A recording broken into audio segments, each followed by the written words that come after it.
Yeah, that's right. I didn't mute my microphone. All right. We'll give everyone a few minutes to join here.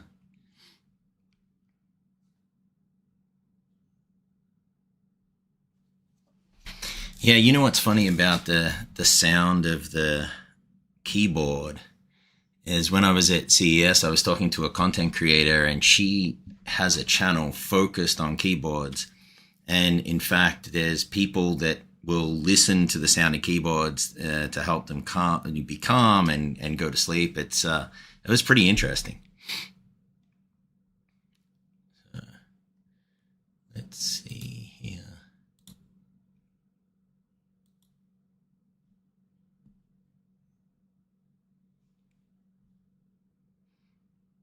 All right. Here we go. Okay, so welcome everyone to the Blackbird PC Chronicles Episode 2 today. So we're going to cover a couple of things, or at least I had planned to cover a couple of things. First of all, I changed my background. So if you're familiar with Dungeons & Dragons, Forgotten Realms, particular Salvatore's writing around Drizzt and the series there, that's my favorite set of books. And I'm pretty excited about the new Netflix series that is in development in the Forgotten Realms.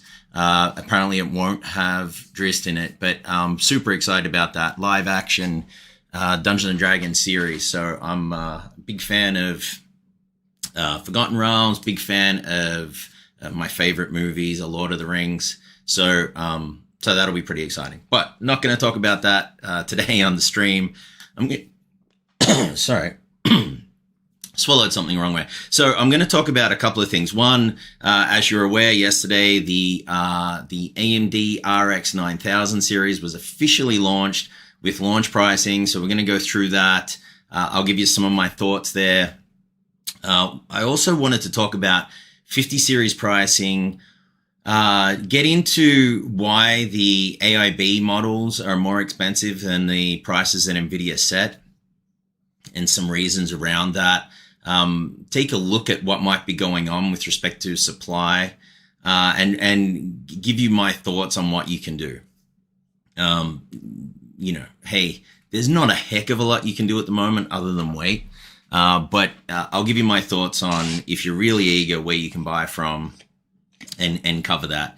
The other thing I wanted to cover was, kind of what's going on with some of the companies, obviously with Scalpers, with Newegg, and some of the content creators and some of the things they're doing that I just don't think are healthy. So that's what I plan to cover today. And of course, I'm going to do question and answer. I am going to monitor the chat. I may miss things, but I'll come back to it throughout the stream. So let's jump into the launch. And, it's interesting. I was pleasantly surprised by the price. I think AMD has been aggressive here, which they need to be. So launch pricing starting at $599 compared to launch pricing for the 5070 Ti starting at $749. As you can see from the prices there, that was a weird launch. And I'll get into this a little later, because there was no FE model from Nvidia. So it's pretty interesting that Nvidia set a price at $749, but wasn't offering a card. So how do they set the price when they're not making a card? We'll get into that a little later, but it's interesting. My concern with the RX 9070 XT in particular is that there's not going to be a lot of models at $599. That may prove to be false, but I'm very concerned because AMD has come out and said there are no AMD branded cards this time around. So nothing coming from AMD. They're all with their partners. I'm very concerned there because they can't directly control the pricing when they do that, right? They're selling the GPU and the partner is putting the cooler together and doing that design and putting the GPU in. So I'm a little concerned. That said, it's if we get a bunch of cards at $599, that'll be a good thing. And I'm would be very happy to see that. And by the way, I saw the briefing last week, and it was under embargo until 8 a.m. yesterday. And some content creators, they really do really skirt the embargo. They'll share slides that have been leaked to another site, even though they're under embargo, and then share those slides. That's a violation of the embargo, just so you know. Otherwise, what you could do is you could sign up and say, hey, AMD, I want to see the charts. I agree to the embargo. Send the charts to another content creator who didn't agree to it, and then share those charts on your site. And so that's not how embargoes work. I don't want to risk the wrath of AMD and not get products from them in the future. Not that they've given me any products to date, but that's not a smart thing to do as you're building a channel. So just FYI, that's why I didn't put any content on my channel. I did talk about it a little bit to the members in the membership area, but I didn't put anything on my channel until 8 a.m. yesterday. In fact, I missed the deadline by a few minutes. I set my alarm a little too late. Okay, so let's take a look at this chart. So they're claiming a much better value, which isn't surprising. You may have noticed in my prior video on the 5080, I showed a value versus price chart, and we'll bring that up a little later in the live stream. So it's not surprising, given that it's $150 cheaper at launch pricing, not real pricing. It's going to be at least $150 cheaper. That you're getting a much better bang for your buck. And that's the intent of what AMD was trying for. So this is good. They tested across 30 games. And of course, you take all of this with a grain of salt. This is AMD's testing. Not saying they're not telling the truth, but you saw what happened with Intel's testing and Nvidia's testing, right? What was the famous line Jensen said, 5070 is equal to the 4090? Maybe not. Let's jump into the actual performance numbers. Now, they showed us last week different performance numbers, but what I love that they did is they went back between last week and this week and retested against a 5070 Ti. So this is interesting. Actually, this is the wrong chart. I'll show this one next. Let me pull up, I think it's this one. Yeah. Okay. So this is the base 9070 XT versus the base 5070 Ti at 4K ultra settings, and it's basically on par with the 5070 Ti. It's right, -2%. By the way, if you ever see a benchmark numbers between 0 and 3%, it's not a meaningful difference, which means that there's a whole bunch of variability that can come into these tests and it's not statistically significant the way we test these. I mean, how many cards did they test? Did they test 1,000 9070 XTs versus 1,000 5070 Ti's? I would say no. So a -2% is basically on par, right? If it was more than about 3%, I would say it's not, but -2% is on par. Which is impressive given the price difference. So what's impressive is that the improvement in ray tracing.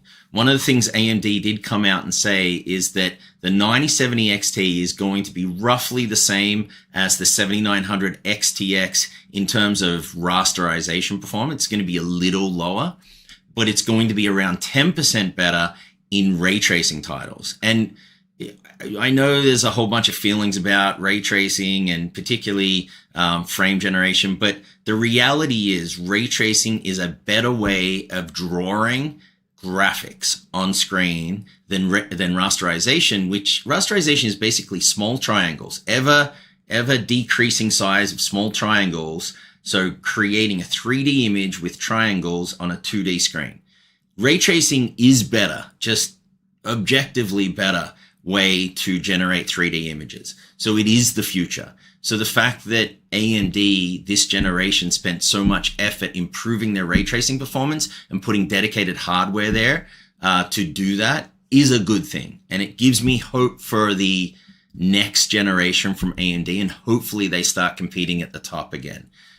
So I think this is a good step forward for AMD. They also showed this chart, which is weird thing to say, which is, hey, if we compare a AIB partner model 9070 XTs that are factory overclock versus 5070 Ti, then you get a plus 2%. I would say that's weird. Why wouldn't you compare that to a factory overclock 5070 Ti? So it's just a weird thing to do. I get it. They're marketing, all good. But just be aware that this is marketing stuff, right? So let me take a look at some questions, and I'll move on to FSR 4 because that I actually think is quite impressive. So the first question: do you think that the 9070 XT will be good for Blender, or better to wait for the Nvidia 5070 Ti with the strange 12-pin connector? Wow. So it's interesting you bring up the 12-pin connector because I'm going to talk about my favorite 9070 XTs that I've seen so far, and one of them uses a 12-pin connector. So we can talk about the 12-pin connector. I plan to talk about it in my next video at length. There was a really good video by DeBauer on this, and there was actually a really good video by Buildzoid on this, and he explained it's actually a pretty simple thing that board partners and Nvidia could do to reduce the chances of this happening on 5090s that draw a lot of power. And so that they're both two good videos that I'll put in the description that you can take a look at. Particularly, there's a small part of Buildzoid. Buildzoid typically goes on and rambles for hours. He has some really good content though. And DeBauer is very, very good at what he does. So I don't know until I test how it does in Blender or professional apps. So that's going to have to wait until I'm testing it, right? Yeah, I agree. So the statement is, I'm pretty sure AMD wanted to charge 9070 XT at $650 and changed it at the last moment. I think that's why they backed out of doing the announcement at CES. I really do. I think that they saw the pricing from Nvidia and they thought, let's take a step back. Let's test our cards against Nvidia's products when they come out. And then, and that, by the way, helps to increase supply in the market because in the meantime, they're building up the inventory. And then let's figure out how to price these cards. They were unsure and they came out and asked content creators how to price these cards. So content creators are going to push back and say, price them as cheap as possible. AMD's board is going to say, price them as high as possible. I think it's a pretty good middle ground. You know, if you go back 8 years, we're obviously got a very different landscape and things are kind of screwed up. And I'm going to talk about that in a moment. But in the current market, I think this is a reasonable price. So I applaud AMD for doing that. By the way, we need competition. So this is good from AMD. This is competition and this will bring prices down. Unfortunately, it does not compete at the 80 series or 90 series. So we will not get any price relief for those cards in the near future. This is my prediction. Let's see. Yes, I can't wait. So someone asked, said they can't wait to see the comparisons between this and the 7900 XTX. It's going to be one of my first things that I want to do with these cards, is test them that way. So I'm super excited about that. And so someone asked the question, John asked the question, I recently purchased a 7900 GRE in November. Do you think I should go for the 9070 XT? If you can return that card, I would. I don't know what the supply is going to be like on day one. I've been told the supply is very good. I mean, how do you trust people? I guess the thing is AMD was planning to announce it at CES and delayed. So you would think that their supply would be much better now than what it would have been if they'd launched in February, like Nvidia. So hopefully you have access. The challenge is this, and this is the problem. If you sell your GRE now, you probably get a little bit more than if you wait, but you could sell your GRE now and then not get a card. So a lot of Nvidia card owners sold their 40 series in anticipation of buying a 50 series and then are stuck without a GPU because they can't get the 50 series. So I would be a little cautious of how you play that out. It is a big jump from the GRE, and you can see that actually we've got some charts here, so we can see that that was the card that AMD compared to first. I think it's these cards. Let's have a look. Yeah, the sizing of this is a little different. Let's see.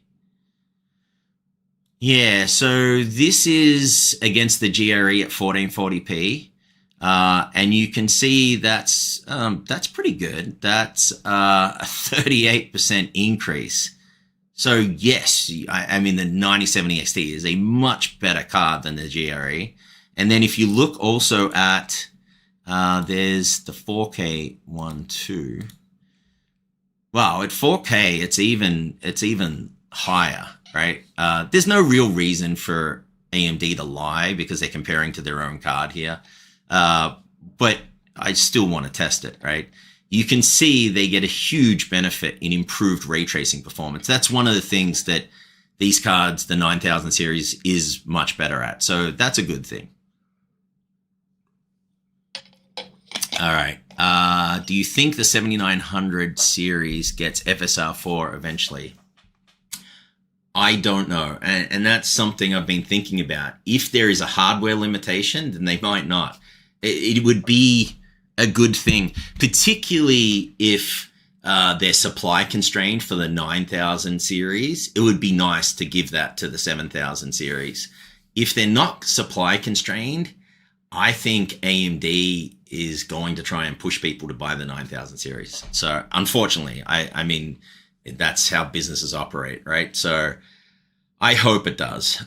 Let's see. And there's a question about 9070 at $550 doesn't make any sense. Should have been 500. Completely agree. I think you made that. I'm not sure, but I think you made that comment on one of the videos or the thing. I completely agree. AMD did this last generation with the 7900 XT. They priced it just below the 7900 XTX. I don't know if they're doing that to try and push people to the higher price card, but yeah, I mean, it seems, why would you go for the 9070 when you could spend $50 more and get the 9070 XT and have a much better performing card?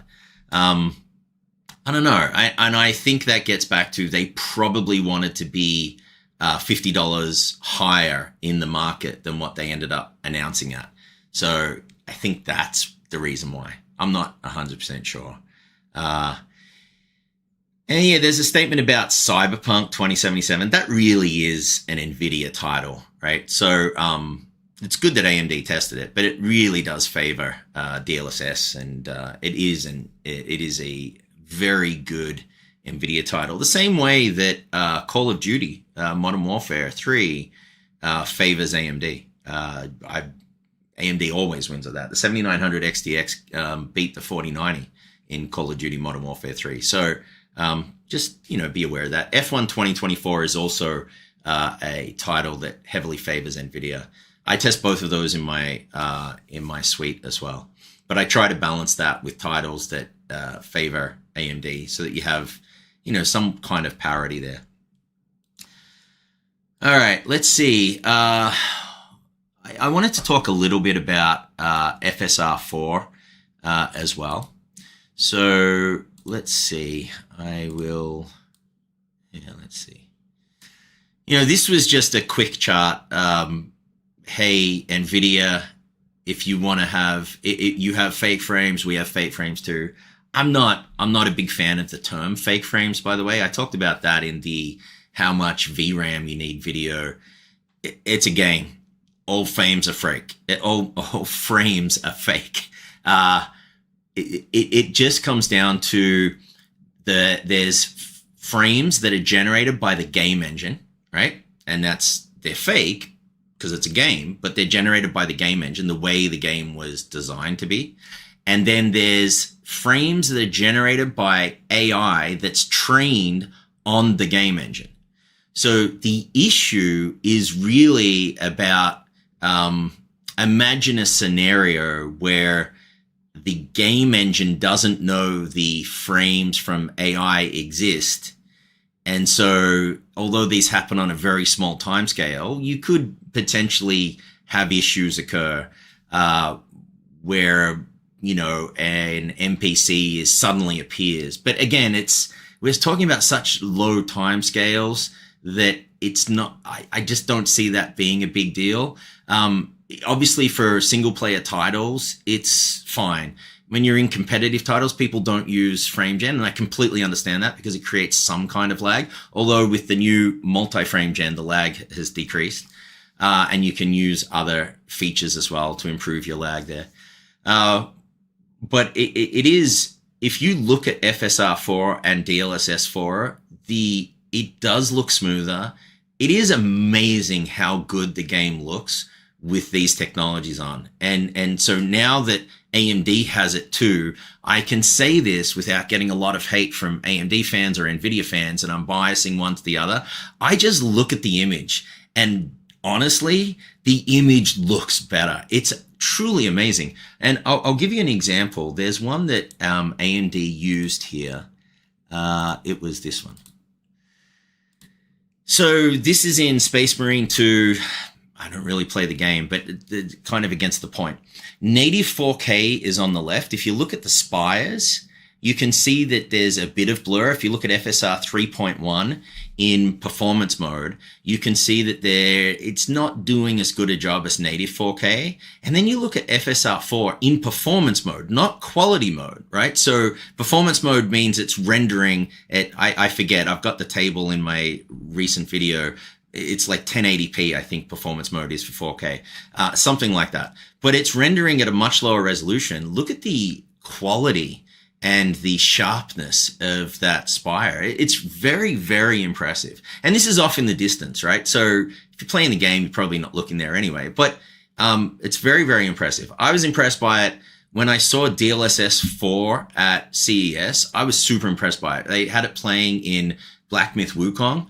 And I honestly walked up as far as I could and compared the two images, and the DLSS 4.0 image looked better to me. Now, again, this isn't objective. This is subjective. It looked better to me than the native one. And I think Hardware Unboxed did a video on this recently, very good video, and it showed the side-by-sides. They really do, I forget the guy's name that does these videos. I really do like him. I'm not a big fan of Steve on Hardware Unboxed, but the other guy I'm a very big fan of. When he does the comparisons for monitors, he tests extensively. He did a very, very good comparison there. So, go take a look at that. It's very impressive. And I'm looking forward to seeing side-by-sides of FSR4 and DLSS4 to see which one looks better. Let's see. I'll catch up on some questions here. Yeah. Let's see. Someone, Ivan made a statement about hopefully the 9070 non-XT is flashable to an XT variant. Man, they were the good old days where you could take a card and they disabled cores or RT units or whatever it was. They disabled them in software. Right? If they do it in hardware, there's nothing you can do. But if they disable it in software, then yeah, I mean, they probably can. You probably could do that. So fingers crossed, you might be able to do that. Maybe that's why they're priced so close. I think AMD and Nvidia have figured out not to do that. But there's always risk, of course, flashing your video BIOS in case it screws up. But yeah, I've got another question here. I think it's a shame Nvidia stopped 32-bit physics support. So do I. For older games that use physics, it is an issue. What's fascinating though is you could buy a very low-end Nvidia card and put it in your system just to run physics. I'm not suggesting you do that. And if you're buying $1,000 GPU or more, you shouldn't have to do that.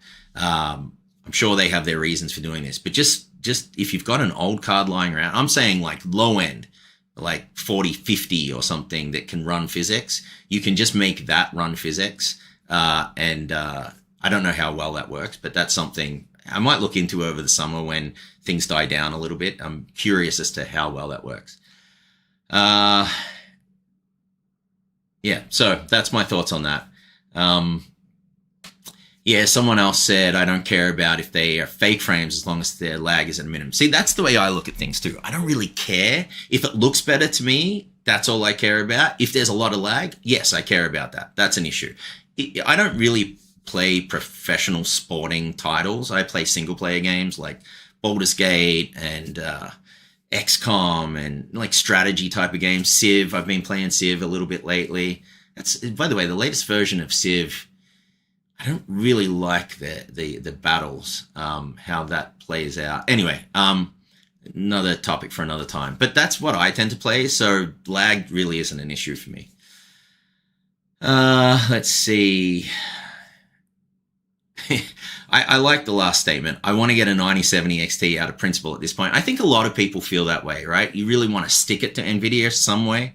And I can understand that. I mean, I'll talk about it, but I'm currently testing. I just finished testing the 5090 and I'm testing the 4090. That'll be my next video.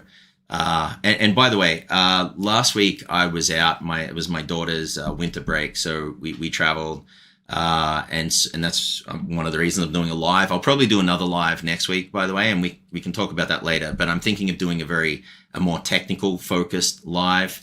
I might actually do some live GPU overclocking, because I've found some interesting issues with overclocking 5080 and 5090. And we'll talk about that a little later in the live stream. But I can certainly understand that. I acquired my 5090 through StockX, so I paid double for it. I paid around $4,000. I sold two 4090s to cover the cost of that. I had extra 4090s. I didn't need them. And I sold them on eBay. So, I was one of the bad people that scalped. What's crazy is I sold these cards and they sold in about 15 minutes. So I looked at myself after and said, man, what an idiot. I obviously priced them too low. I think I priced them at a very fair number. And I feel kind of weird about pricing them way over that price. I don't know. It's just something about it. But I did look at myself after and say, maybe they sold so fast because they're a good price. So I don't know. Anyway, I used that. I used the money from that to buy the 5090.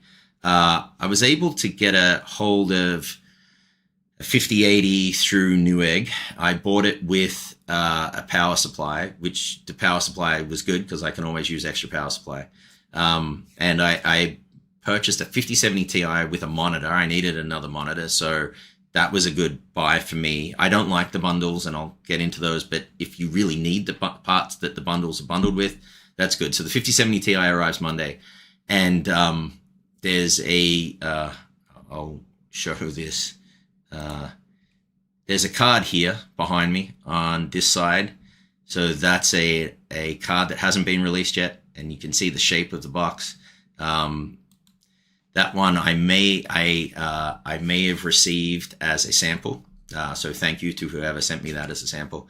I haven't started testing that, but that might be a good card for the next live stream to overclock on the live stream. I think that might be a cool thing to do, and I'll talk about some of the issues with that. So yeah, I mean, that's really, coming back to the topic of the 9070 XT and 9070. I wanted to jump into kind of my favorite models and what I'm going to target next week as I try to acquire these. I really do think you should, if you really want one of these, you try to get it as soon as possible. I don't know what demand is going to be like, but I would go for it as soon as possible. Let's see. So this is I have two favorite brands on, let's see, I can make this a bit bigger. I have two favorite brands on the AMD side. My two favorite brands are Sapphire is my top brand, and that's based on my experience with the 7900 XTX. I got a Sapphire Nitro, and that thing was amazing. You could overclock that. Like, maybe I got lucky with the chip, but I've seen online as well, a lot of people were happy with that card. That was my favorite card. My second favorite card was the Red Devil. I got a limited edition Red Devil 7900 XTX that I use in a system let's see, I think it's, yeah, in this system behind me, over my left shoulder. This system I use when I'm building and things. So I use that there. But the thing I love about that card is the look of the card. They had that replaceable backplate, and it's just a beautiful looking card. So this, what I'm showing you here, is the new Nitro 9070 XT from Sapphire. I think it's a beautiful looking card. Unibody metal design, super high quality. By the way, I'm not sure about what happens if something goes wrong with the Sapphire card. So just keep that in mind. I'm not saying they're great with their service because I've never had to use their service. I think that's kind of works to my styling. I like the look of it. I love the fact that it's a unibody design, all metal. So thermally, it should be really good. Lots of intake, lots of exhaust, 3 fans. I love their fans because you can replace the fans. I bought RGB fans for my 7900 XTX. And this is the fascinating part. Someone brought up about the, sorry, I got my window open and there's a helicopter flying overhead. Given the fact I used to work with helicopters, I always like looking up to see what it is. So this will have a 12 volt high power connector, 2x6. What's fascinating about it is it's buried. So it's actually buried, and this back plate is magnetically attached. So you connect it in here, and then you also can connect in, I think this is ARGB header or something, and then you put the back plate on. So you get the bend radius inside the card. Now, if this is super hot, I don't know if that's a good thing, but they've put, Sapphire put 2 fuses. If you go to the webpage for this, Sapphire put 2 fuses so that the fuses will pop before you get any damage to the card if you get some kind of surge. I'm not expecting this to be an issue because the power isn't anywhere near 600 watts for this card, but I think it's a really cool design. So this is going to be my #1 go-get on launch day next week. And then the other card, I mentioned it, is this card from, oh man, that's way too big. All right. This card from Power Color, the Red Devil. You can see that here. I like the look of it. I love this, the RGB at the end. I really like the look of the card. There were some issues with these cards for the 7900 XTX in terms of their thermal interchange material application. They've got thermal pads on this for this generation, so that should avoid any issues with this card. So they're my 2 favorite cards. I'm going to try and get my hands on both of those. And I'm going to try and get a 5070 just to test as well. We'll see how that goes, but I'm hoping to get my hands on these 2 cards. And of course, you know, if Asus sends me a sample, I'm going to test that, the tough model. I love the look of the tough models as well. But on the AMD side, Sapphire is kind of my #1. Power Color is my #2. That's what I tend to like on this side. All right, let me take a look at some questions. Yeah, so Blazing Death 4020. I was dead set on getting a Nitro 9070 XT, but I just discovered that Sapphire has a Pulse model. They had the Pure model. I'm sorry, wasn't aware of that. I knew they had the Pulse for slightly less clock speeds, down 50 megahertz boost and 60 hertz game clocks. That's interesting. I wonder how they're going to price that.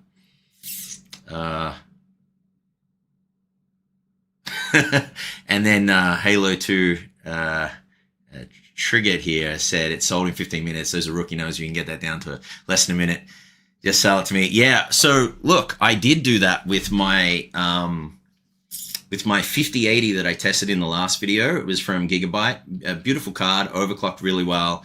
Instead of selling that on eBay, I sold it in my membership area on the website. And so one of the members purchased that. Actually, I haven't gotten an email from him. If you're in the room, say hi. But he received that yesterday. He should have received that yesterday. And so I'm going to help him with the overclocking and things on that card. But I did sell that at exactly what I purchased for it. So there was no markup profit. He just covered MSRP, what I paid for it from Newegg. And he also paid for shipping. right? So I'm going to do more of that when I have components that I no longer need. I'm happy to put them up if they're, secondhand used and not in a hot market. I'm happy to put a discount there, but I'll do more of that in the membership area in the future. I hate having to buy components. It irritates me to no end when it's like you feel honored, if you go into the Newegg Shuffle and get selected. It's like you are now honored to spend a huge amount of money to buy a product that should be available. Like, come on, this is insane. But anyway, when I tell my wife this, she's just like, what's going on? And I was like, yeah, you got to be an enthusiast and part of the community to really understand, right? Someone made a comment about the Power Color has always made some neat looking GPUs, especially the Red Devil series. By the way, I'm reading these comments out, even though if you look at the stream after this, you'll be able to see the comments live. I had a suggestion on the last stream that I should read out the comments if I'm going to talk to them. How thick is the Nitro? That's really cool. Let's bring that back up and see if we can see. I think it's 3 slots. Let's see. Might be able to tell from this image. Yeah, that looks like 3 slots. You can see, if you look on the I/O plate, you can see 3 I/O shield connections there. I don't know what you call that, whatever. But it's the 3-slot card. So yeah, SLI and whatever AMD used to have, that no longer exists. So it's not a big deal. But if you're going for a small form factor case, this is not the card for you. I'm sure there's going to be 2-slot cards out for the 9070 XT, particularly the 9070 as well. Yeah, someone said exactly the card I want. I'm going to put a water block on it. Yeah, that will be cool. Putting a water block on these will be very cool. Let's see. Another statement here. If Nvidia can provide multi-frame gen with same or even lower lag times, what are the chances to AMD counter that? Yeah, so AMD has very similar, I think, so this is just me postulating. I think AMD decided that they weren't going to be able to compete at the high end for this generation. So they spent time and energy developing their RT performance, which you see in the 9070 XT. They spent time and energy working on FSR 4. And if that's what they did, then that's a good thing for the future, right? If they really wanted to just spend time developing the software and features that are going to allow them to position their higher end cards in the future. I'm hoping that's what they did. I'm hoping this isn't we're abandoning the high end, because if they do, we've got no competition. The B770 is not going to compete at this level.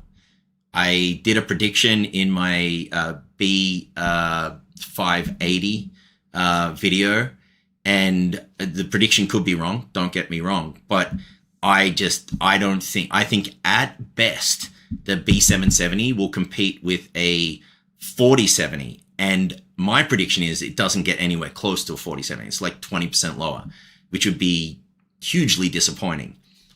However, understand that Intel is way behind, and it's going to take them generations to catch up. I think the B580 was a really good step in the right direction.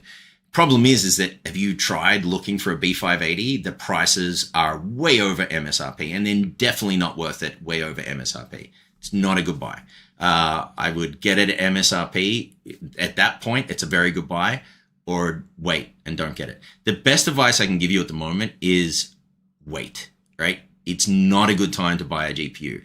If I wasn't testing and needed a 5090, and all the companies that have promised to send me one out just weren't able to do that, I waited a little bit.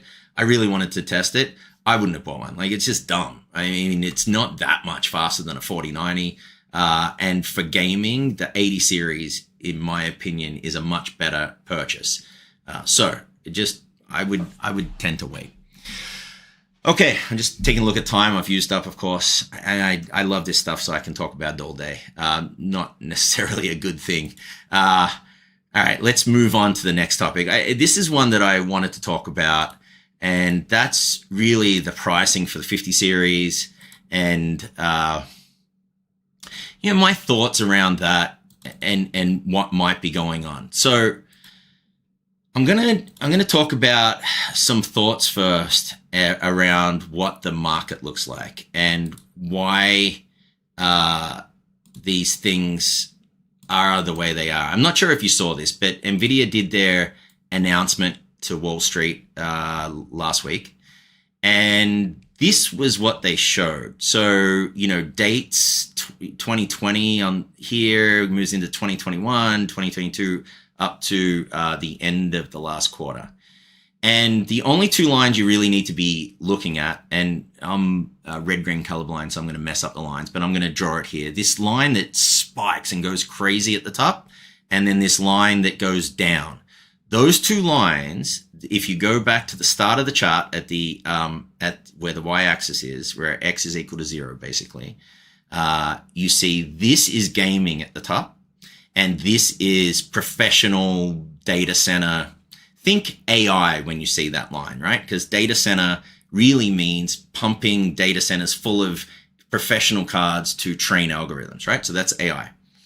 So look at if you're Nvidia in 2020, you love gaming because that's your highest segment. And you're all in on trying to capture as much of the gaming market as you can. And look what happens. Over time, you get to a point, which is in 2022, which is somewhere in the, second quarter of 2022, you get a crossover point. That's the point at which Nvidia stopped caring about gamers as much and started caring more about AI. And so if you think, okay, that was 2022, what's going on in the end of 2024? Nvidia, in terms of revenue, gets 90% of their revenue from data center and AI, and about 10% of their revenue from gamers. So do they still care about gamers? Yes. Do they prioritize gamers? No. That's what this chart says. I mean, and that, in my opinion, explains everything you need to know about the supply for their gaming products at the moment, right? That's everything. Because if you've got the GB202 die, which is what the 5090 and 5080 are based on, and that GB202 die is being manufactured on the same node this time as their professional AI data center cards. If you get a very high yield, that chip goes to data center, right? You can sell those cards for $30,000 plus. If you get a lower yield, you're going to send that to a 5090 and 5080. 5090, even they're selling at $2,000 from Nvidia. I'm not talking about real street pricing. We'll get into that. Would you, if you're Nvidia, I talked about this last time, rather sell a die that's cost the same to manufacture? Would you rather sell that for $30,000 or would you rather sell that for $2,000? I mean, we all know the answer, right? And then when you see the market share in terms of revenue or just the revenue share for Nvidia, which one do you prioritize? So unless this starts curling down, I mean, Nvidia cares about, don't forget, these are big numbers because Nvidia this is the other thing. This is 100% is percentage. So the pie has been growing. So gaming is still growing for Nvidia. They're at like 90% market share now or higher. It's insane. And the pie is growing, but this pie for AI is growing more. And as a business, most overwhelmingly, Nvidia's business is about AI, right? So that's what you see here. There's another version of this chart that is kind of helpful to look at as well. So this is the same chart basically, but you can see, I don't know what this is, orange or whatever the hell it is.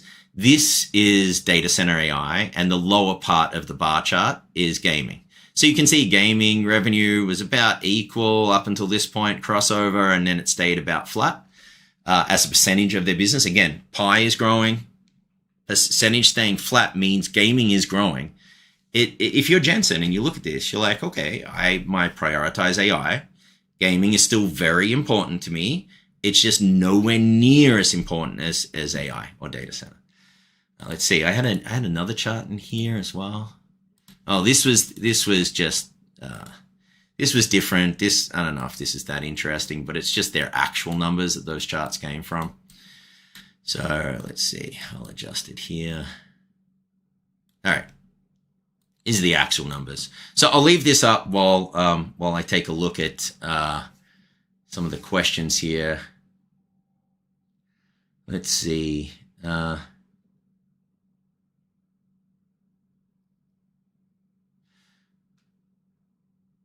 Are you allowed to tell us about the companies promising a 5090? Was it more than 3 companies? What are their excuses if they can't send you one? So that's interesting. So I got told flat out by MSI that they weren't going to be able to send me a 5090, that they had limited supply. And I believe them. I mean, they really do have limited supply. I'm working with ASUS, and I'm still trying to get a handle on that. And ASUS has been pretty good about it and pretty transparent. But, you know, they have limited numbers of these cards. So I'm still working on all of those. You know, I want to get my hands on a couple of cards that, particularly at the higher end, to test, just because I think it's interesting. So I'm still working with them on that. The only company at the moment that sent me anything is Nvidia. And they just did that this week. And I'm working to try and get AMD to send me things, but since they don't have actual cards, it's really coming from their partners. And so again, I'm working with ASUS and Gigabyte to try and get my hands on some 9070 XTs. I don't have any relationship at all, unfortunately, with Sapphire or Power Color. That's they're companies that I'd like to reach out to. So as I attend, I was looking to see potentially attending the Taiwan event coming up. That would be a good place to make those connections, since they're predominantly based in Taiwan. So yeah, it's nothing. There's no drama around it. It's just this channel is growing rapidly, and they recognize that. But if you've got, let's just say you've got 5 cards, you're gonna get the cards to Jay, Linus, Gamers Nexus, Hardware Unbox. I mean, they've got millions of subscribers. So that's what you're going to do. And that's what they do, right? They give them out to the larger channels, right? But, you know, what's good is that I have those contacts. We're in discussions. I really do think that at the rate that this channel is growing, by the next launch, actually by next year, I should be able to get samples early. And it just means that I can get the videos out sooner. That's really what it means. I'm probably not going to do day one reviews. I just don't see a lot of value. If I launch day one, I'm competing with everyone else that has a day one review. I would rather take a little bit more time and get it out a week later. The thing I would prefer not to do is get it out 2 months later. Although that can be interesting because, for example, with the Core Ultra series, then you can actually test with firmware updates. So, and a good example of this, by the way, is if you saw the 5090 Astral review on DeBauer's channel. I'm a big fan of DeBauer, very cool guy. And by the way, I'm going to reach out to do some collabs because I think he'd be a great person to collab with.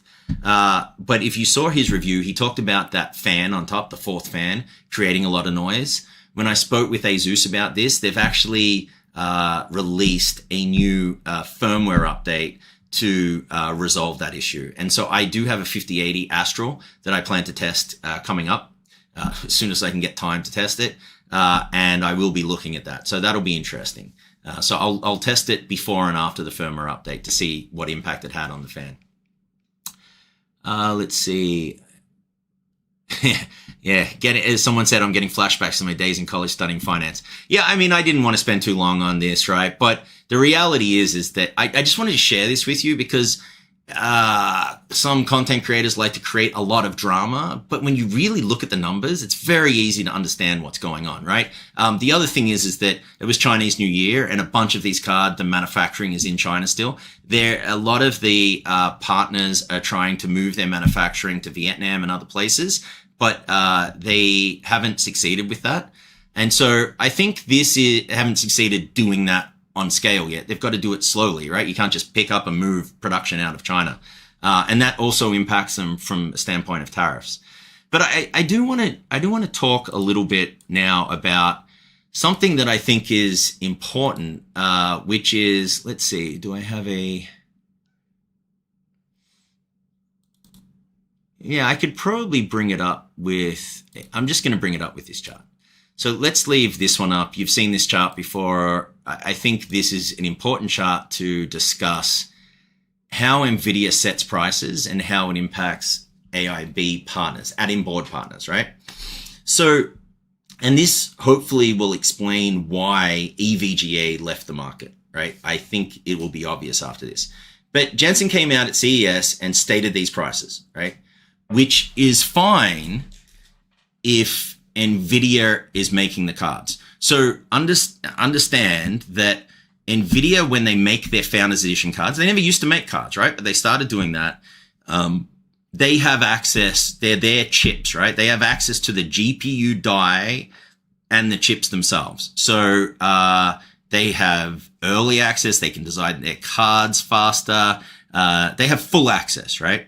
So they can set a price, for example, they can set a price of $1,999 for the 5090, and they know exactly what their margins will be well in advance, right? Because that's how they set the price, and they know how much it costs to have done all this development. And by the way, they're making a huge amount of money on the AI side, so they don't really need to charge on the gaming side to cover their costs. That's a BS argument. They're covering their costs and more on the AI side, right? Remember, they're producing these GB202s on the same node as they're producing their AI, chips. Okay, so that's part one. So, okay, for the 5090, Nvidia has a card. 5080, they have a card. 5070, they have an FE model. They do not have an FE model for the 5070 Ti. So the fact that they came out and said $749 is a little rich because you don't make a card. Why did you set an expectation in the market that it should be $749 when you're not making the cards? It's a weird thing to do. And that, I'm sure, upsets partners. By the way, these are just my thoughts. I haven't spoken in detail to ASUS or Gigabyte or MSI about this, right? So what do they do, right? What do the add-in board partners do? They have to buy the GPUs from Nvidia, right? And then, they test and they develop and design their coolers. So when they buy those GPUs and they test and design their coolers, they then have to, they have a BOM, right? A bill of materials, which is their total cost. Let's just say that for the 5090, and I'm just making these numbers up. I don't know the truth here, but the 5090, let's say that's their bill of materials is $1,800 or whatever. So let's say it's $1,800. If they then, that's their actual cost. If they, and that's just, well, let's say parts are $1,000, and then based on their projections of how many they're going to sell, they have to amortize the R&D that went into designing that card, right? So that's what goes into this. That comes up to $1,800. If they sell it at $2,000, they're making a 10% profit, right? If that bill of materials comes up to $2,000, right? Which if you speak to some of the add-in board partners, they're saying their costs for producing a 5090 are roughly the same as what Nvidia is selling it for, right? Their FE model. So if just to say their costs at $2,000, now they have to put a markup on that in order to make a profit. Otherwise they won't stay in business. And so Nvidia has a massive advantage here. And so they come out and say $1,999, and you look at ASUS or someone that's selling a card for $3,000, you kind of get a sense for why they're doing that, right? On top of that, if they do have production in China, there are real tariffs that really do impact this. Now, I'm not saying that they've all applied. I'm not saying they don't use that as an excuse to increase the prices of their cards. They do. I'm sure they do. But tariffs are real, right? And they're going to be, they are on, if you're building these and fabbing these in China, you do get tariffs. Now, if you're building them in Vietnam, then you shouldn't be putting tariffs on. So that's the one thing. It's really hard to see where they're making some of these cards. But just to give you a feel for, hey, add-in board partners are pricing higher because they need to make profit to stay in business. This is why EVGA bailed, right? If they've got a 5090 and their costs are $1,999. If they put a 10% margin on that, that's $2,200. If they put a 20% margin, which is more reasonable for from a business perspective, I'm saying from a consumer, that's $2,400. Like that's why they decided not to continue. It just wasn't sustainable. So be aware of that, right? And particular for the 5070 Ti, where Nvidia didn't even have a card, right? But they're telling them, hey, this is what you need to price it at. So that's part one of the inflated prices, right? And that's what you see from adding board partners. Now, I'm not crying for adding board partners because then what you get into is the crazy supply, right? So I feel Nvidia should have waited to launch these cards in March when the supply was better. And you know, if you look at, let's look at the low end on ASUS's website for 5090s. And you can see this kind of aligns with what I'm saying. Oh, I'm sorry. This is on Newegg. Let me pull up. Be better if I pulled up an ASUS. Where's the ASUS store? Okay, here's the ASUS store. All right, these are the 5090s on the ASUS store, right? And you know, you already pay a premium for Astral, but like even the Tough is listed at $2,750. So my guess, without knowing, is their price, their actual cost, is probably around the $2,000 mark. That's my guess. And the rest of that is profit. Now, again, I'm not crying for them. I'm just trying to put some perspective around this and remove a lot of the drama, right? The hype and drama. Like, hey, how dare you adding board partners to do this? They have some reasoning to do this. I'm not saying it's right or wrong. I'm just giving you the my perspective on what's taking place here. And I really do think this is impacting things. Now, the thing I can't stand is this, right? This really bothers me. And, you know, this is the scalpers who are, this is insane, right? A 5090 OC Astral for $5,500. And by the way, I've seen on Amazon, there was someone that had an Astral listed on there, third party, that for $9,000. It bothers me that Amazon just lets that happen, but whatever. I guess it's an open marketplace. But this is eBay. This is insane. And, you know, this is why I say be patient as much as you can. I wouldn't buy, the reason I didn't buy my 5090 FE from eBay is that I found this site to be a little bit better. They sell like sneakers and things. That's really what they're around for. But during COVID, when there was a shortage, I found them. I took this screenshot today. This is StockX. And you can see you've got the buy now for $3,989. I'm not saying that's a good deal, but it's significantly less than what you buy on eBay. And their process is a little annoying. It gets shipped to them. They open the box, which irritated me because I like opening the boxes of things, particularly if I pay a lot of money, to verify that it's really there. So I understand why they're doing it. And then they ship it to you. The one I bought actually came from Norway. So that was a little annoying because it got stuck in customs. Then I had to fill out some forms, which I had no idea that I would have to do. So if you desperately need it, I'm not suggesting you do this. I highly recommend you don't do this. But if you desperately need it, this is an option. Again, do not go out and do it. Just giving you the option, right? I want to share that with you. Let's see. Let's see. So, you know, the scalpers really bother me. I don't know. Before I move on, I don't know what can really be done about it, right? Newegg has bought back their shuffle. I've entered that a few times, didn't get selected. Nvidia, if you're a part of their GeForce experience, they've got a program on at the moment, which is good.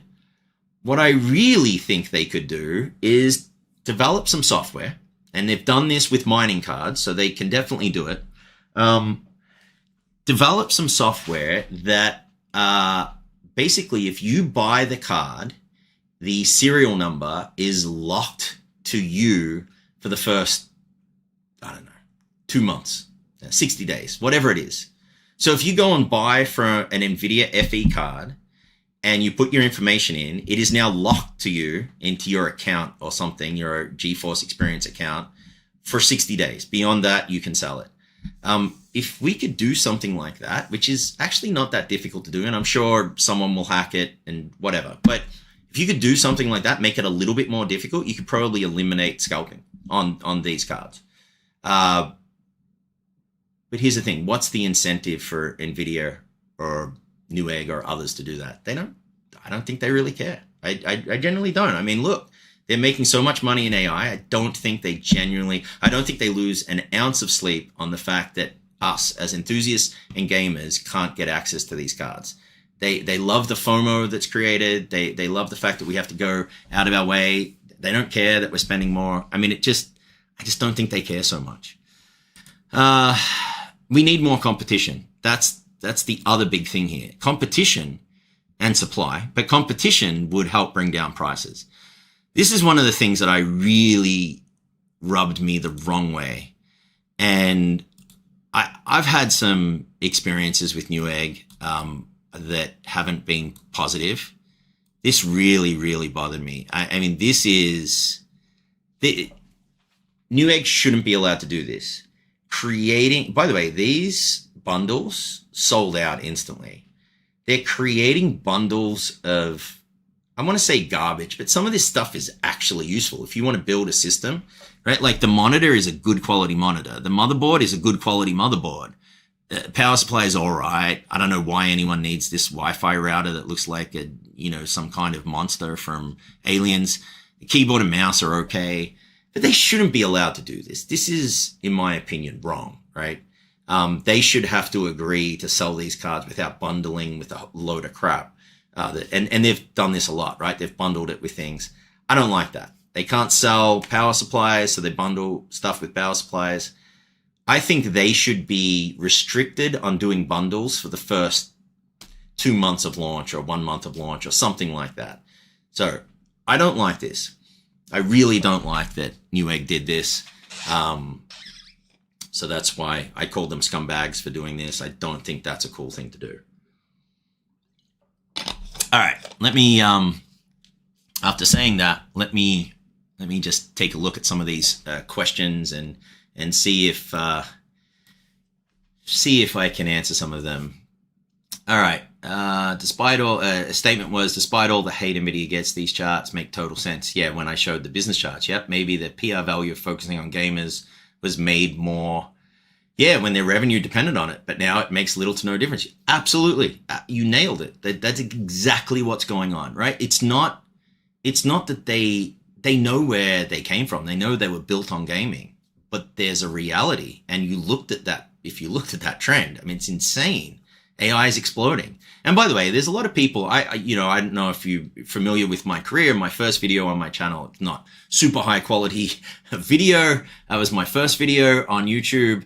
That explains my career. And so I was the chief data and analytics officer and VP of AI for Lockheed Martin, and then Booz Allen, and I built a relationship with Nvidia and got to know Jensen pretty well when I was there. AI is not going away. It's not like this flash in the pan that's just going to disappear and then they're going to need gaming again. It's going to continue to grow. So the pie is going to get bigger. I think they'll have more competition in the future, but at the moment, that's the reality. This isn't going to change anytime soon. So just bear that in mind, right? Wow, the 5070 Ti in Europe, I'm not sure what country that is, costs $1,800. Yeah, I mean, that's insane. Right, it's insane, unfortunately. So Halo 2 Trigate is sorry if I'm messing up your tag there. Xbox tried doing something similar to that for game titles during the Xbox One release, where games were tied to that Xbox. It never became a thing due to gamer outrage. So I completely understand. And yeah, it's like you buy something, you can do whatever the hell you want with it. I get that. The question is the gamer outrage sufficient at Scalpers at the moment and having to pay astronomical prices to warrant doing that? I'm not saying I like my freedom to sell something that I purchase. I don't like that being taken away from me.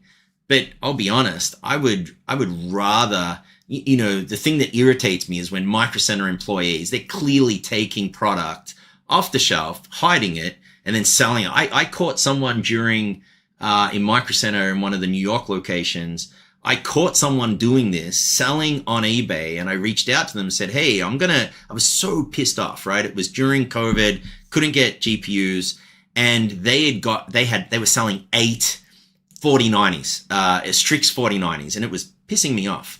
And so I figured out where they're based on, that they were a Micro Center employee based at this particular location. And I reached out to them and said, hey, I'm going to call your manager at the store and let him know that you're doing this. And like, please don't do that. I mean, I never did that. I was just so annoyed that they were doing that. We've got to do something. And so, I'm willing to forgo that freedom of being able to sell that product, to implement something like that. I mean, anyway, that's just me. Everyone has their perspective there. And so I'm not saying that will be well received by everyone, but it certainly wouldn't be well received by Scalpers. So I think we need to do something, right? Stocks for Raul said, I built my PC with the intention of putting a 5090 in it. I think a lot of people kind of feel your pain there. I'm sitting here without a GPU. And yeah, between selling for a 9070 XTX or waiting for MSRP of 5090, do I think the extra $1,400 is worth it? The problem is, I think a better question is, how long will it take for you to be able to access an MSRP 5090, say an FE model? I don't know where you live, but if you're in the US, it's Best Buy or it's from Nvidia directly. I think it will be until the second half of the year until that happens. So the question comes down to timing. Can you wait? Now, the next question is it worth it? And I'm going to try and address that with a lot of videos coming up. Like I have an Is It Worth It series because of this. I think my opinion is, if you're gaming, I don't think the 90 series is worth it. You pay a massive premium for it. I think you really, if you want to target high end, you try and get 80 series. It's been my feeling for a long time. And I'm going to show that when I compare the cards.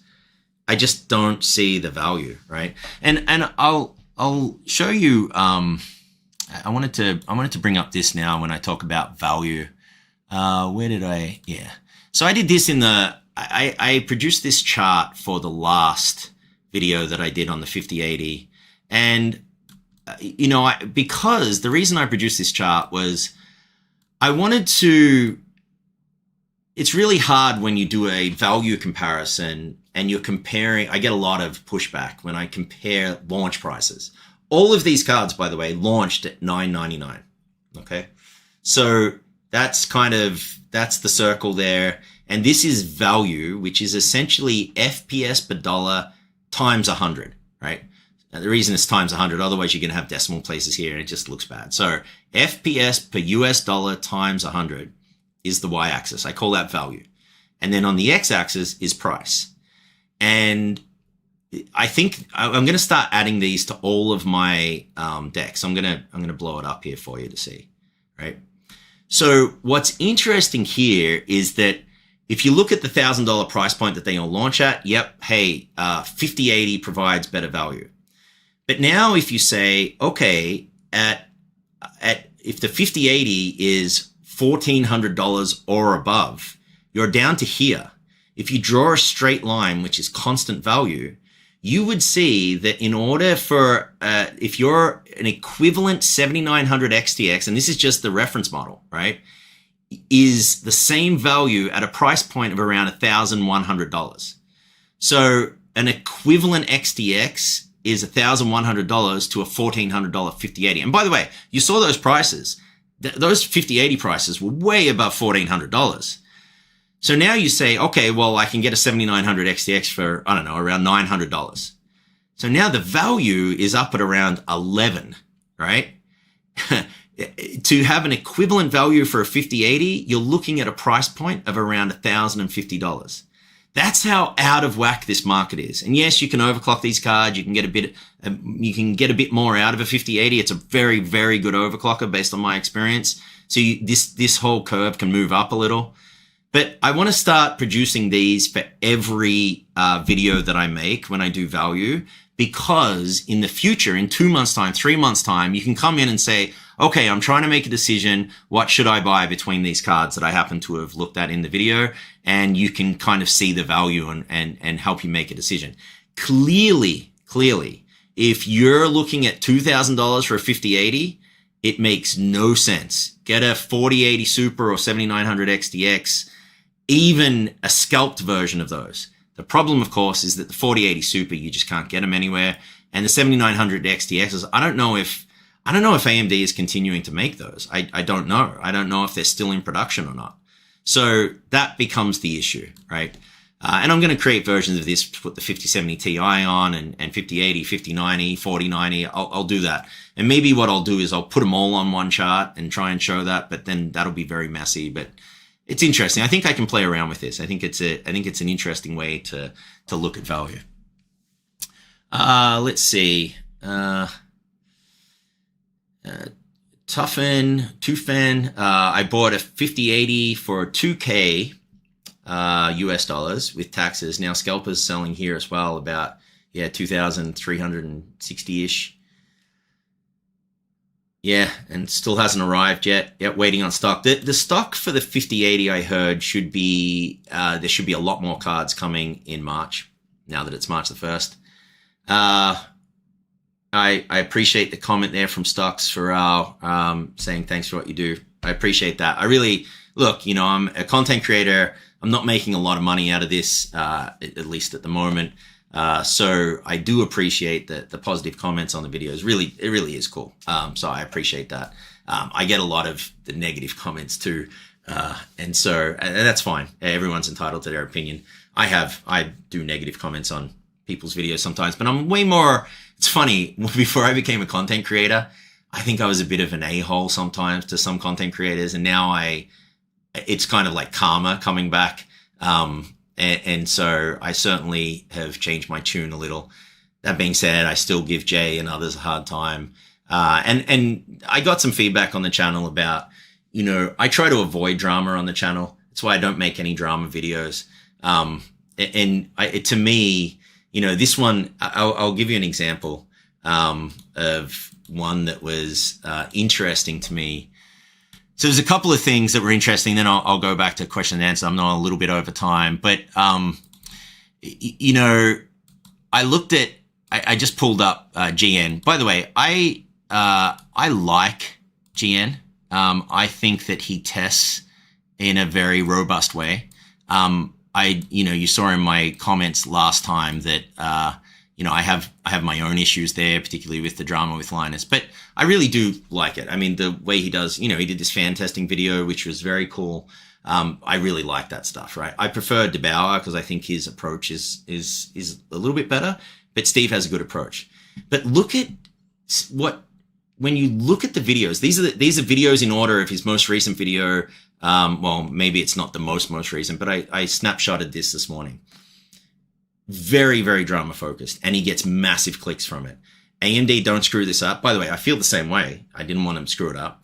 Look at the RTX 50 series disaster video, 1.5 million views in 2 days. But again, drama, real or fake frames, drama. Do not buy 5070 Ti, absurdity, drama. Fake frames, fake prices, drama. News, good, not drama. This is cool. Fan testing, not drama.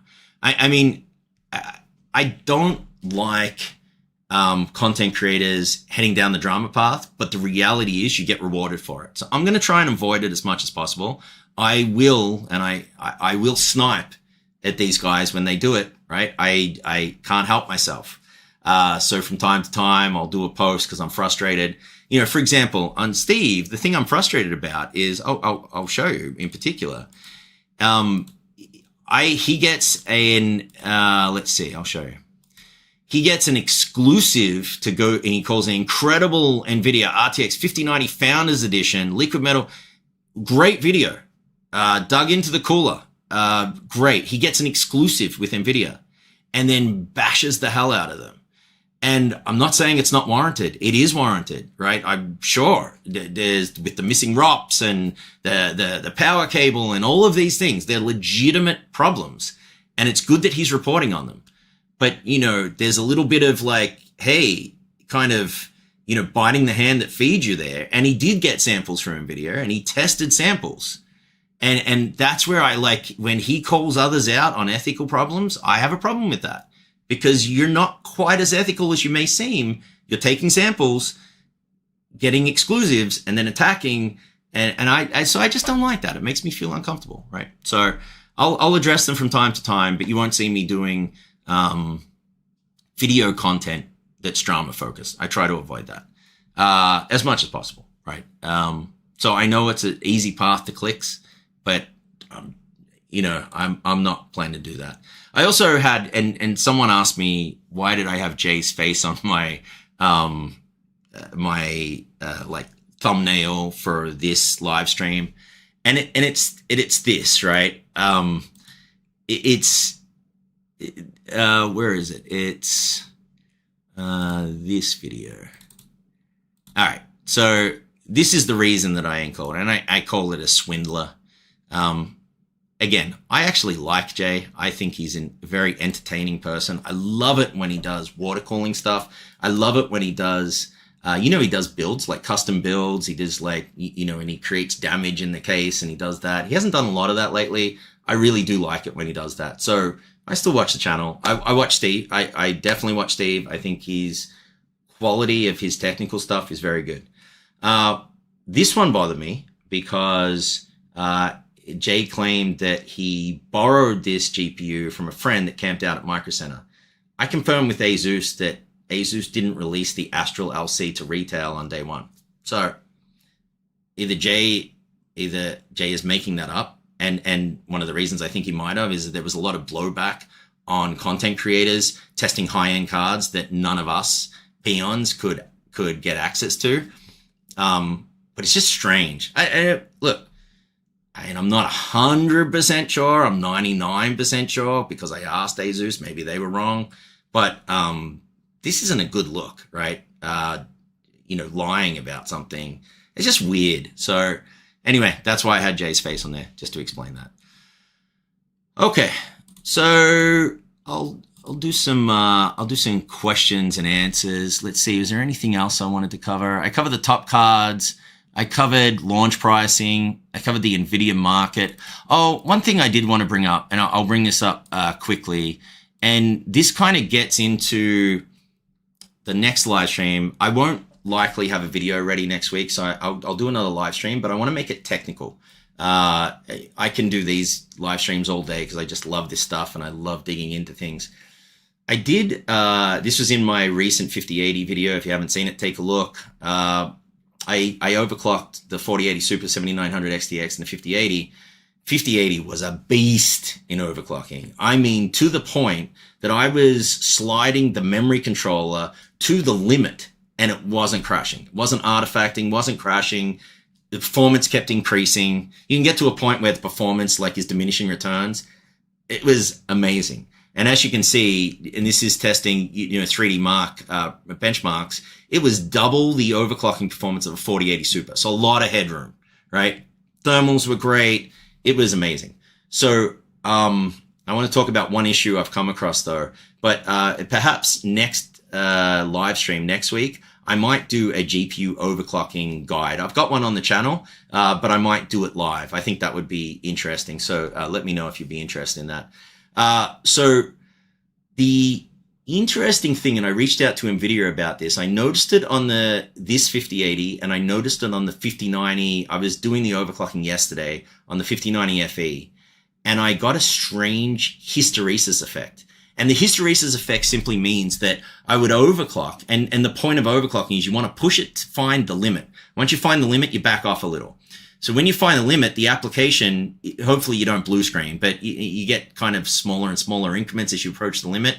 the application will just error out. So that's why I use 3D Mark, because the application will just say score is 0, you got an error, and it won't typically blue screen unless you've pushed the card too much. I did that with the 5090. I got to that point where I found the limit. Let's say I increased the core clock by 250 megahertz. I then backed off by 20 megahertz and reran, and the score was lower than when it was at default settings. So that was very strange. And then I would completely remove the overclock and restart, rerun the test, and the score was way below the previous default score. And I was like, what's going on? I haven't got it overclocked. And did I damage the card? What did I do? Yeah, that was my initial fear. Didn't damage the card. So there's some kind of hysteresis. So I thought, okay, maybe there is, and it has some kind of memory. And then I turned the entire system off, let the power drain, booted it back up, and I got the score again. So I was good. I got the default score. And then again, I would try overclocking. I would get the increase in score, and the same thing would happen. What Nvidia told me is they're investigating this, is that there may be an issue with increase. I was playing around with voltage too. I was increasing the voltage. So they said, try and do it without moving the voltage slider. And I haven't gone back and done that. So we might do that live next week. But that was an interesting thing. I'm going to talk about it a little more in the video that I'm producing this week. And so you'll see more of a discussion there. And I haven't gone back and tested the 5090. I haven't gone back and tested the 5080 either to see if I still have that. But it's very interesting that you have to kind of get rid of that hysteresis effect by draining the power from the card, because it has some kind of memory. I'm not knowledgeable enough as to why that has a memory. But what I did discover is that the 5090 overclock is nowhere near as robust as the 5080. In particular, the memory doesn't seem to be able to overclock anywhere near as much. The core clock could, but so I haven't finished my overclocking testing yet for the 5090. Okay, with that said, let me address some questions, and then we'll wrap this up for episode 2. Let's see. So as a comment here, I feel that well below minimum wage as a content creator starting. Absolutely. I mean, until you even can get ad revenue, you're making nothing and you're spending money, right? Trying to get access to things. I really do appreciate the support of the members for the channel. They really do help. And I've got to get my shop up and running, because I want to, now that I fixed my logo, I've got some really cool branded like t-shirts and other things, sweaters and coffee mugs and things. I've got to get that fixed up, right?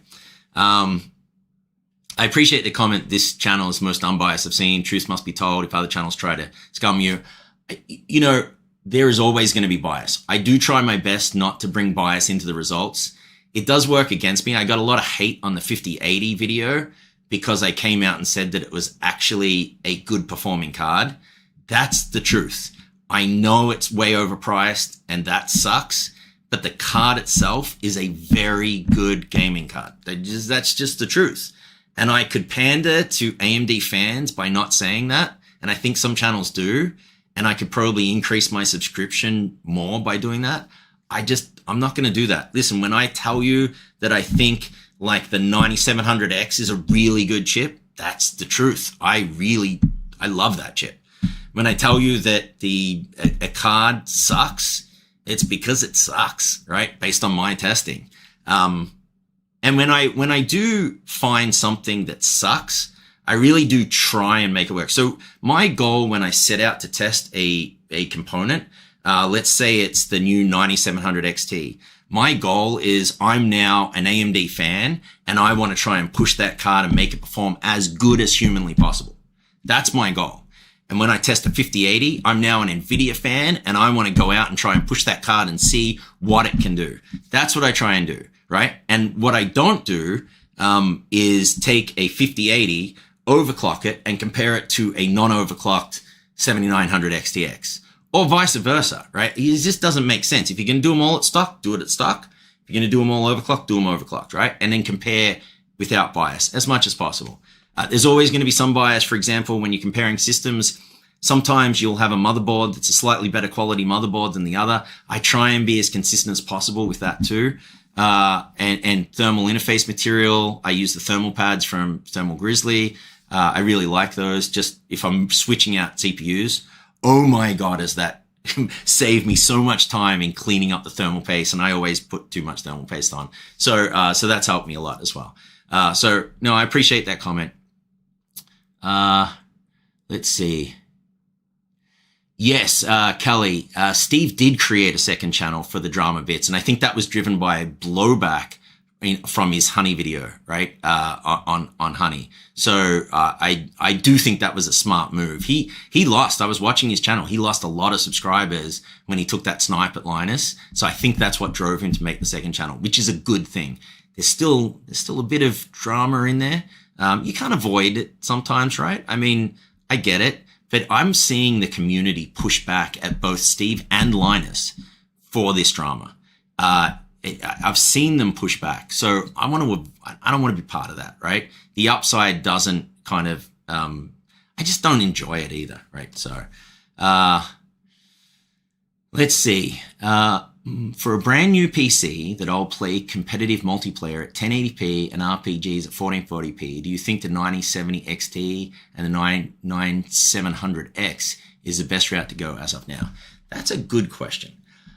I love the 9700X. I've said this, I really do genuinely mean it. It's my favorite CPU from this era. And the reason I say that is it gave me the least amount of trouble. Now, of course, there's silicon quality involved here. There's all of these things. So keep that in mind. But it gave me the least amount of trouble. It was the most consistent. It overclocked like a gem.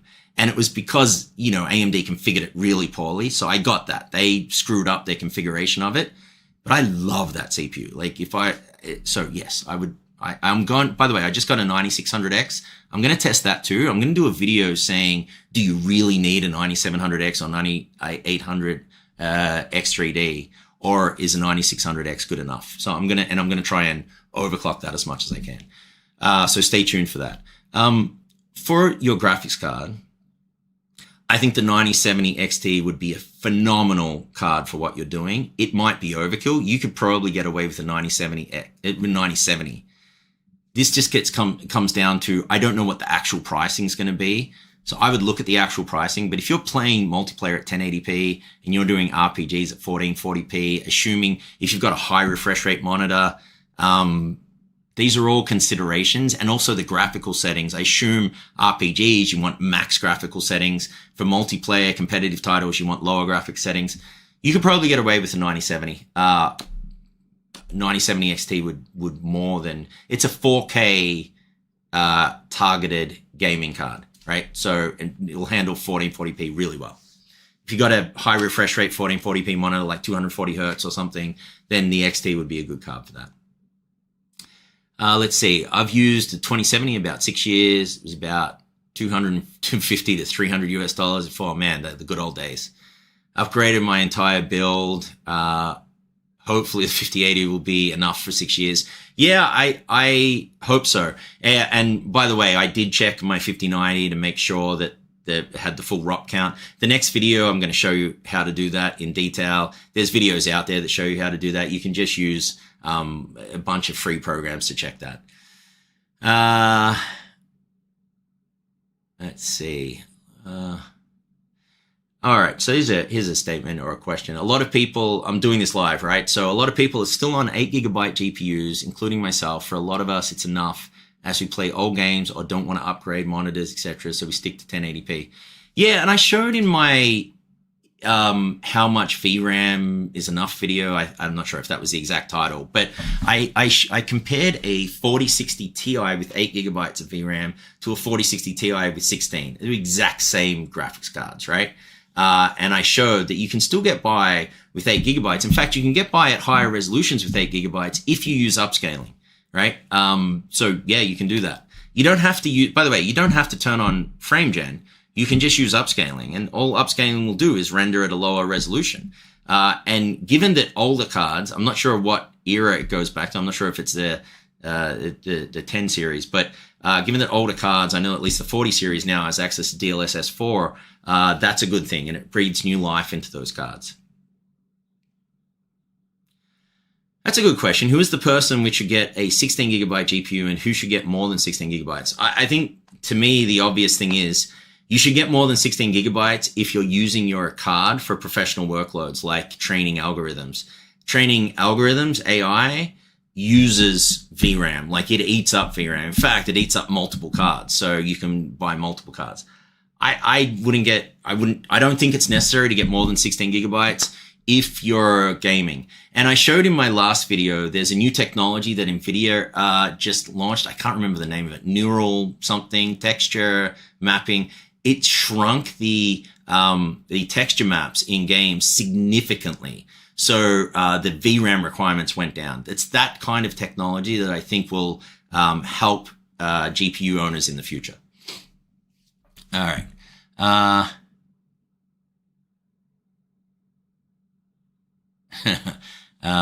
Very cool. It was you're like the OG Nvidia when it came to gamers. Members are still weighed on the revenue pie chart for now. Absolutely. What is your prediction for the used GPU market in 2025? Do you think there will be good deals for used parts in general? So currently the used market sucks, right? Because people are selling 4090s for more than they bought them for 2 years ago.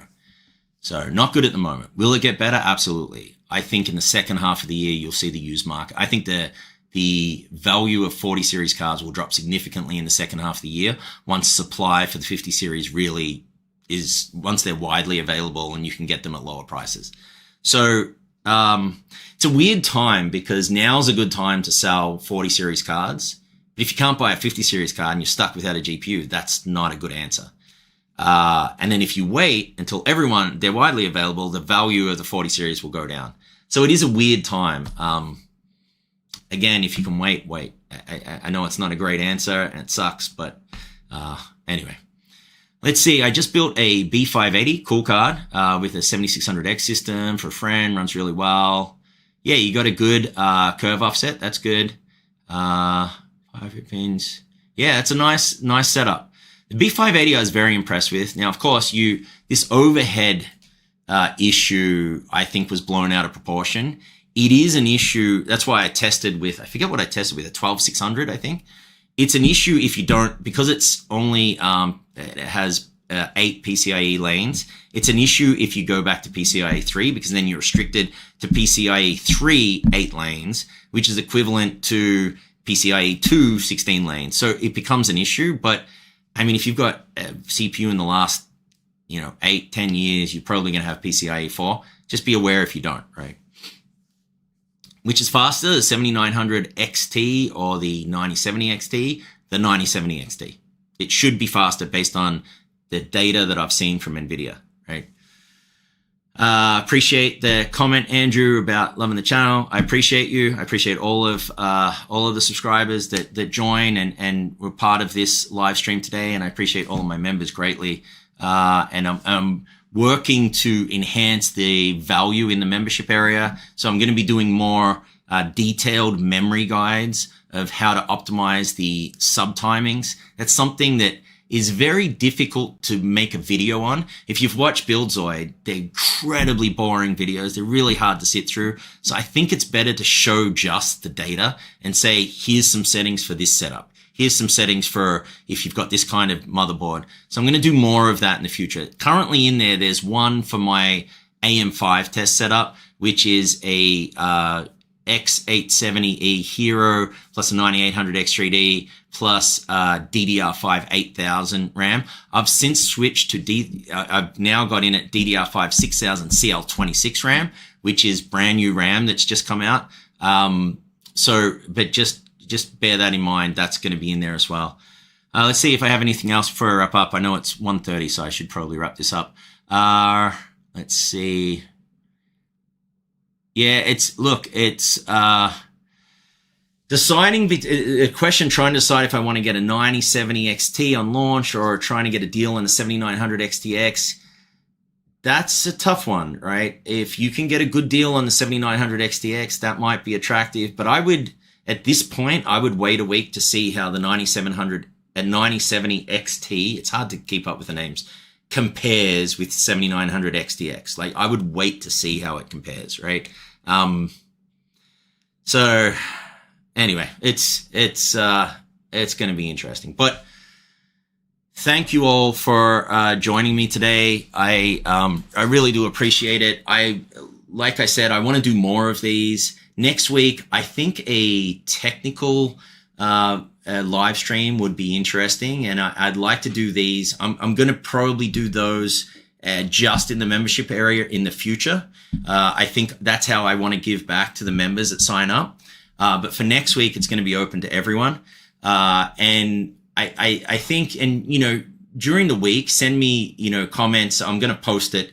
Send me comments and things you'd like to see. But I'm thinking, given that GPUs are hot at the moment, GPU overclocking, how you can extract the most out of your current GPU, I think that might be interesting. And for the card or cards that are launching next week, I think that would be a good card to use and do some live overclocking with, because I haven't overclocked it yet. The card that I can't talk about that I may have in my possession. I haven't overclocked it, so I'd love to do that live and kind of experience that live with you. So I'll just connect up the second monitor, connect it up to the test stand, and we can do that together and step through the process that I use. I think that'll be interesting. And I could do an Nvidia card and an AMD card. The only difference I've found is that with AMD cards, they tend to react to undervolting very well. Nvidia cards, not so much, except now I have this hysteresis issue that I'm dealing with. So we'll see. But thank you so much. I really do appreciate you spending the time with me today. I appreciate the support that you give to the channel. You know, when you like and leave comments and other things on the videos, it makes it worthwhile. It really does. I put a lot of time and energy and effort into these videos, and it really does make a difference. I really do appreciate the members that have joined, and I want to do more and more for this community, and I'm looking forward to growing this community together. It is an amazing place. One thing I'm really looking forward to is YouTube is opening up a chat feature in the future, and I'd really like to engage with the community that way more. It's kind of like a Discord, but within YouTube. So that'll be fun. And I'm also working on a more of an education kind of course that I'm working on as well. So more news to come on that as well. And, you know, I'll give members will have first access to that, which I think will be cool. And during the week, I'm going to send out a summary of my how-to guides, because I get a lot of questions on, I'll release a video and then someone will ask me a question like, how do I set up the FCLK on AMD AM5 Ryzen chips or motherboards, and then I'll say, hey, I have a video, and I keep linking to the video. I'm going to try and put together a list so that you can just look at that list and say, oh, okay, if I've got an Intel system, this is the video I go to. If I've got an AMD system, and then they'll end up forming the basis of the educational program that I put together, because I think that'd be really cool for the community. So thank you so much. Thank you for spending time. I know I've gone way over time. And if you're watching this, try and watch it at, 4 times speed or whatever you want to do. But I really do appreciate this. And I appreciate you joining me today. Thank you so much. And I'll see you next week. All right. Bye.